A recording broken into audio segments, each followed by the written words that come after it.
لمختلف هذه المؤسسات للتأكد من وجود هذا السلاح ووجودها بطريقة كافية، ووجود حتى الأثمنة اللي هي يعني وضعها هذه الجهات المختصة. إذا يعني الآن المواطن عارف على وعي تام بهذا السلاح، وملي توضح له الامر على ان هذا الشيء فاق يعني المستوى العادي ديالو، راه كاينه جهات اللي يمكن نرجعوا لها، منها جمعيه حمايه المستهلك.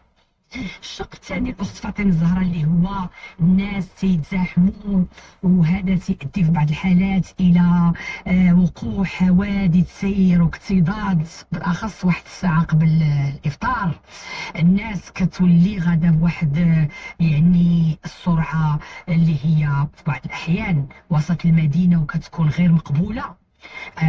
كاين هذه المساله لان عند بالهم خصو يسرع باش يوصل يجري داكشي اللي خاص، لان الوقت ديال الافطار باش يدخل للدار ما تيفكرش بان راه يمكن هذيك الطريقه ديال السياقه تقدر انه ما تخليش يوصل للدار. الانسان كيتريث، يكون في شهر، يكون في يوم رمضاني حتى يولي في يوم اخترق فيه القلب، ويولي خاصو اجراءات قانونيه الله يسر يوم فيه الله يسر شي يعني عمليه في شي مستشفى، ولا الله يحفظ شحال من واحد ما وصلش جنازه، او لها عقوبه كتضر في خطوه ماليه او عقوبه ماليه.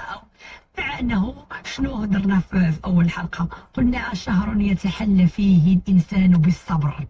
خصنا نعودوا راسنا على اننا راه رمضان ماشي فقط باش نصوموا على الصيام، عفوا على الاكل والشرب، راه حنا خصنا نصوموا على بزاف ديال الافعال والسلوكيات اللي خصنا يعني نحاولوا نضبطوا نفسنا باش ما نقوموش بها، باش ما نستفزوش الطرف الاخر، باش ما تكونش واحد ردود فعل اللي تقدر توصلنا لمشاحنات ومشادات كما قالت الاخت شروق، اللي تقدر انها تكون عندها نتائج غير مرغوب فيها ولا نتائج وخيمه. ماشي تكلم اللي تنكونوا تنتقداو، كاين الناس اللي بواحد لانها صايمه ولانه هذا، كاين الناس من الملاحظات اللي كتكون كتلقى بانه لي برودوي محلولين، المسائل اللي كتلقاها فيها يعني هنا قداش كما خاصنا نحميو المستهلك خاصنا نحميو ايضا المنتوجات. فشنو السلوكات او الاخلاقيات اللي هي اخلاقيات كنتكلموا على اجتماع هو انساني واجتماعي، ولكن ايضا احترام القانون.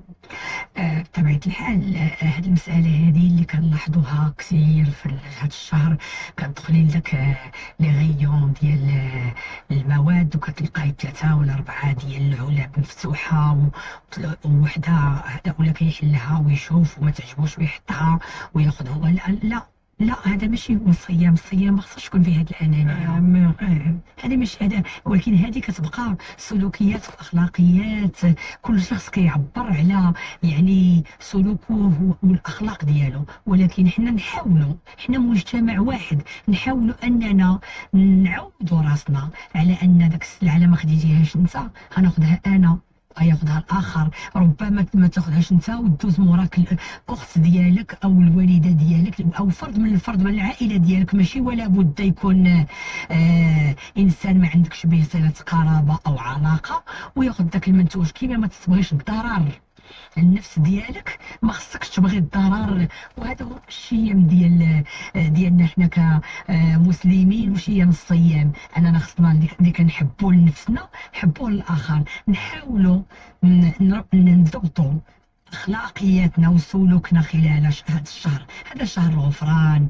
شهر التسامح، الواحد يسمح في حقه. بالعكس الا كانت شي مشادات على في السياره ولا هذا، الانسان التغاضي لاكمال داك النهار ديالك ديال الصيام، وتحاول انك تكسب الاجر والثواب عند الله سبحانه وتعالى، ماشي فقط غير بالانقطاع على الاكل والشرب، انا ما تناكلش وما تنشربش رانا صايم، لا، خصك تصوم عن الغضب، تصوم عن الانفعال، تصوم على انك ما تمش الاخر، ما تفوش بشي كلمات اللي هي في حقه، ما يكونش هناك سب، ما يكونش هناك كذلك حتى داك الصيام راه السلوك حتى يصير بالعكس راه هذا هو الاساس. وهذا هو الاساس هذا هو كما الأساس. قلتي الاخت شروق. نعم، ما القدنا 0522